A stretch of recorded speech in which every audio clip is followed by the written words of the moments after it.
Et on se retrouve aujourd'hui à Saint-Jean-de-Sixte, en plein dans le massif des Aravis, pour une activité pas très cérébrale, mais où il faut avoir le cœur bien accroché. Derrière moi, un tremplin de 30 mètres de long, où il faut se lancer à vélo, et ça se finit dans une chute libre de 35 mètres. Écoutez, il n'y a plus qu'à y aller, on y va. Mais évidemment, avant le grand saut, il faut se sécuriser. Après avoir enfilé un baudrier puis un casque, je me tiens prêt avec une certaine excitation.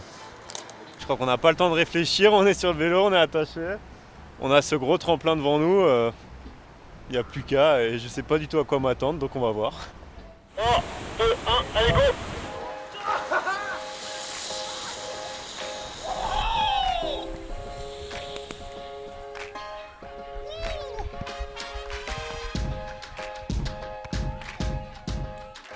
Et voilà, c'est déjà fini pour moi. 20 secondes de plaisir, donc quelques 3 petites secondes en chute libre. Me voici 40 mètres plus bas. On n'a pas trop le temps de deviner ce qui va se passer, donc on se lance, on y va. Et c'est vrai que la chute libre est assez sympathique. Les sensations sont courtes mais très fortes. Et puis j'avais l'impression d'être un peu E.T., donc j'étais content. E.T. sur mon vélo, j'ai décollé et puis finalement on est redescendu sur terre, tout va bien.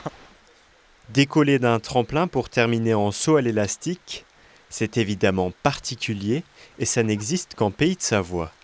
L'idée a d'ailleurs été brevetée par son concepteur. L'idée de départ, c'était de rendre le saut à ski accessible à tout public. Donc arriver à faire un vrai saut en enlevant l'atterrissage, parce que c'est quand même le plus casse-gueule en ski. On a pas mal de monde. Bon, après, c'est des choses qu'on fait plus ou moins une fois, mais il y a des gens aussi qui font plusieurs sauts, qui reviennent nous voir d'une année à l'autre. Ça se passe bien. Les sauts estivaux réalisés au tremplin de Saint-Jean-de-Sixte seront, eux, proposés jusqu'au mois d'octobre.